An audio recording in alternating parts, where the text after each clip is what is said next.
Good evening students. हाय।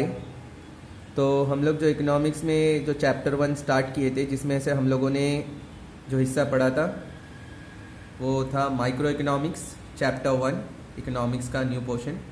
Micro economics में हम लोग ने ये पढ़ा था कि माइक्रो इकोनॉमिक्स एक ऐसी स्टडी है, micro economics is a study of single individual unit. कोई एक चीज़ के बारे में पढ़ना और बहुत ही डीपली पढ़ना, कोई एक सिंगल यूनिट के बारे में, एक इंडस्ट्री, एक फर्म के बारे में, ओके, वेजेस के बारे में, रेंट के बारे में, तो उसको हम लोग माइक्रो इकोनॉमिक्स बोलते हैं। जिसमें मैंने एक एग्जाम्पल भी दिया था कि एक पूरी क्लास में अगर 50 स्टूडेंट है लेकिन किसी एक स्टूडेंट के बारे में डिटेल स्टडी करना, उसको भी हम लोग माइक्रो इकोनॉमिक्स बोल सकते।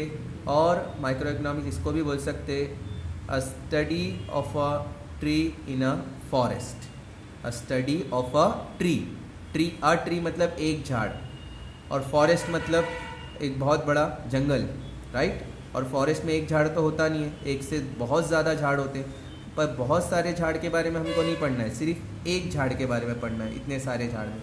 अ study of a tree in a forest, तो उसको हम लोग माइक्रो इकोनॉमिक्स बोलते हैं। लेकिन जब हम पूरे फॉरेस्ट को पढ़ेंगे, पूरे फॉरेस्ट में बहुत सारे झाड़ होते हैं, जब पूरे फॉरेस्ट के बारे में पढ़ेंगे तब हम लोग उसको बोलेंगे क्या, मैक्रो इकोनॉमिक्स।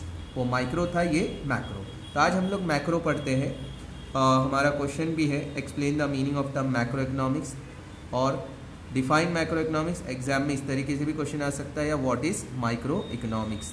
तो हम लोग का जो क्वेश्चन है ये पूछ रहा है कि मैक्रो इकोनॉमिक्स होता क्या है। तो the term macro economics is derived from the Greek word. Macro जो वर्ड है ये भी ग्रीक वर्ड से आया है, और ग्रीक में कहा जाता था इसको मैक्रोस, MAKROS, मैक्रोस। मैक्रोस मतलब large, which means large. Macro economics thus deals with the study of economy as a whole. Macro economics पूरी इकोनॉमी को पढ़ता है, कोई इकोनॉमी की कोई एक यूनिट के बारे में नहीं पढ़ता है।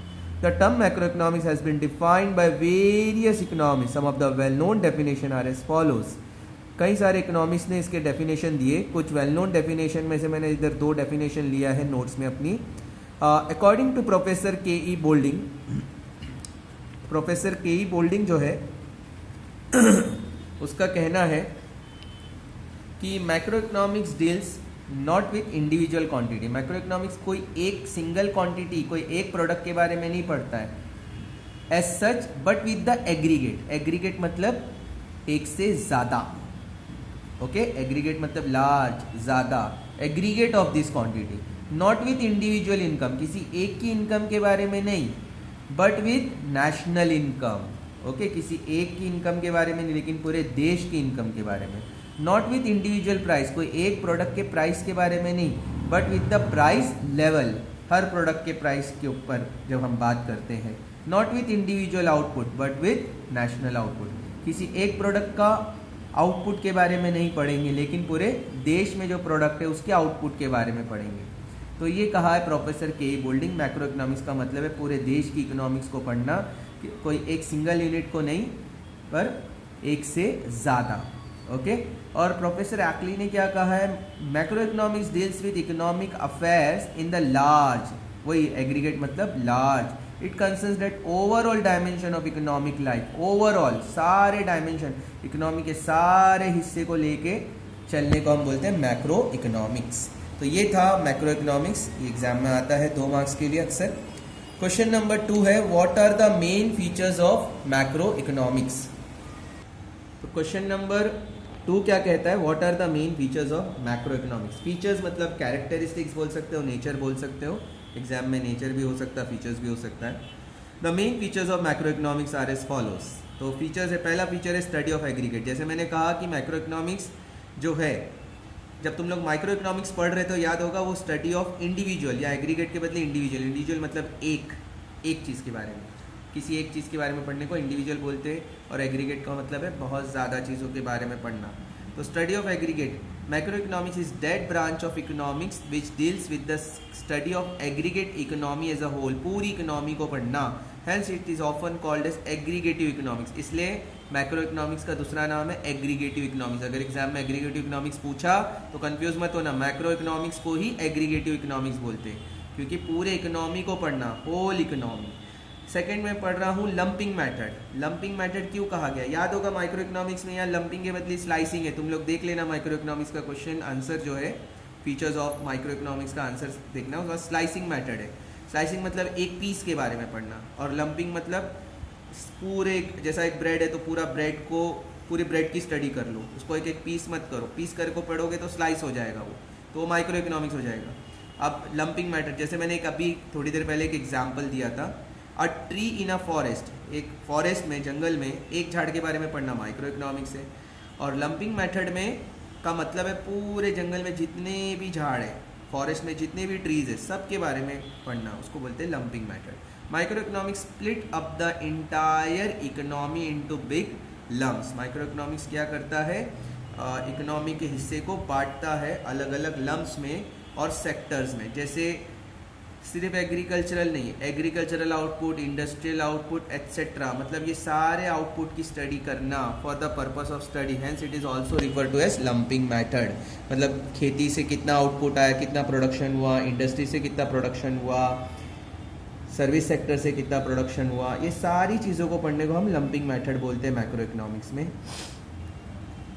Interdependence, micro economics deals with the study of large variables. Micro economics जो है वो बहुत सारे वेरिएबल से जुड़ा हुआ है, जिसको हम मैक्रो वेरिएबल्स भी बोलते हैं। मैक्रो वेरिएबल्स का मतलब है जैसे national income which depend on output of various sectors of the economy. अब नेशनल इनकम क्या है, पूरे देश की इनकम, एक देश का कितना इनकम होता है, देश की कितनी आमदनी होती है, और ये किस पे डिपेंड है, उस देश में खेती कितनी होती है, उस देश में इंडस्ट्री कितनी ज़्यादा है, उस देश में सर्विस सेक्टर क्या है। सर्विस सेक्टर किसको बोलते हैं, बैंकिंग हो गया, इंश्योरेंस हो गया, एडवर्टाइजमेंट हो गया, ट्रांसपोर्ट हो गया, ओके।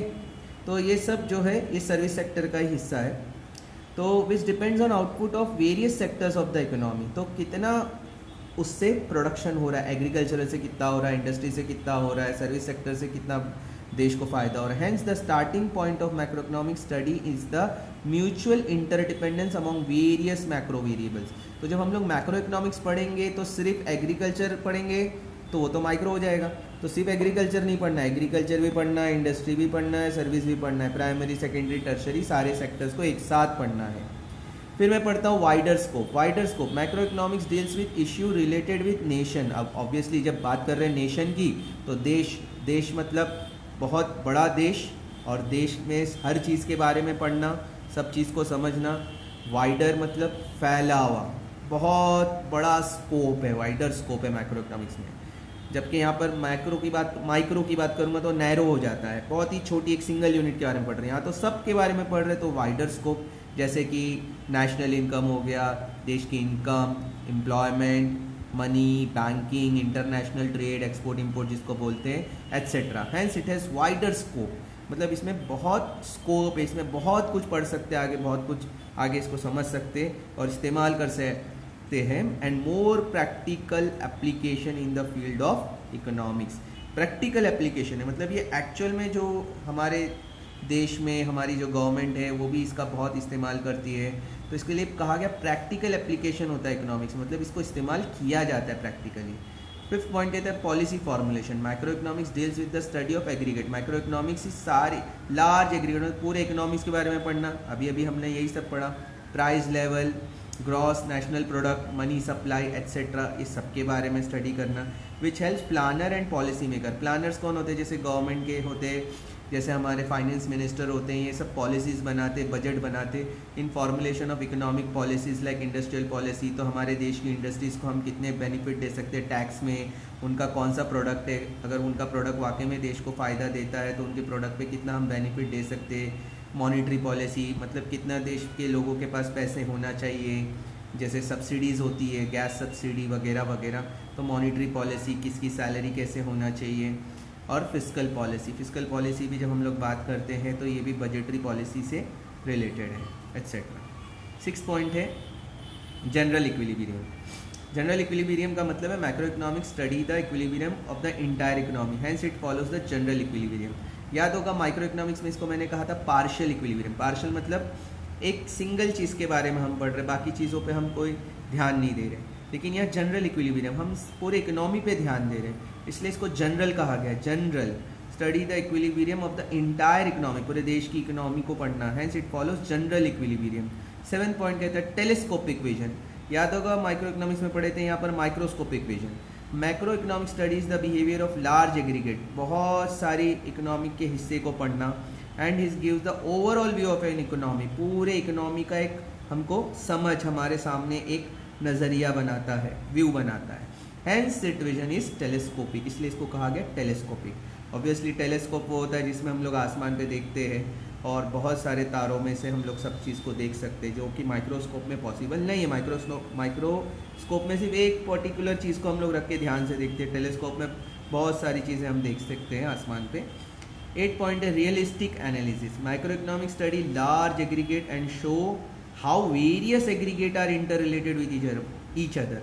माइक्रो इकोनॉमिक्स बताता है कि सारे एग्रीगेट, जितने भी इकोनॉमिक्स के एग्रीगेट है, जैसे हम लोग ने पढ़ा था, क्या क्या हमने पढ़ा था एग्रीगेट, याद होगा तुम लोगों को, राइट? जैसे कि national income, employment, money, banking, ये सब के बारे में हम पढ़ते हैं। और ये सब एक दूसरे से क्या इंटर रिलेटेड है, एक दूसरे से कनेक्टेड है। Hence it analysis is more practical and realistic. मतलब इसके लिए इसकी जो एनालिसिस है वो मोर प्रैक्टिकल है और रियलिस्टिक है। हकीकत में ये चीज़ें होती है, मैक्रो इकोनॉमिक्स जो भी हम पढ़ते हैं ना वो सब रियलिटी में होता है, इसलिए इसको प्रैक्टिकल बोल सकते हैं, रियलिस्टिक बोल सकते हैं। कोई डाउट है मुझसे पूछो, व्हाट्सएप पे पूछो, okay, don't worry, that's all for the day, thank you.